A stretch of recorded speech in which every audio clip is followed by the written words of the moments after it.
নমস্কার বন্ধুরা, কেমন আছো তোমরা সবাই? আচ্ছা, আজকে আমাকে একটা কথা বলো তো।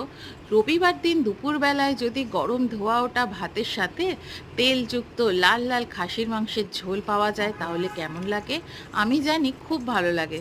আমার তো এটা ফেভারিট, আর যে কোনো বাঙালির কাছে এটা কিন্তু স্বর্গ।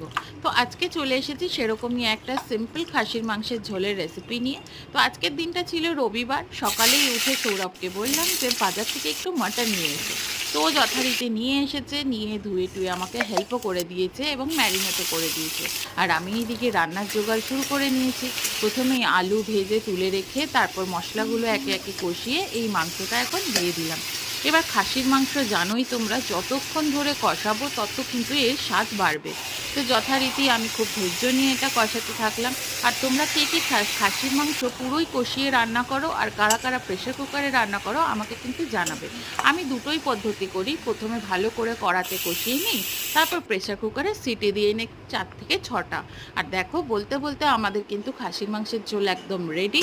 আমার কিন্তু এই নাল্লি পিসটা একদম ফেভারিট। তো চলো ভাতের সাথে এটা খেয়ে নিয়ে দেখা যাক কেমন হয়েছে। আর তোমরাও আজকে রবিবারে কে কী বানালে আমাকে অবশ্যই জানিও। চলো দেখা হচ্ছে পরের কোনো ব্লগে। টাটা।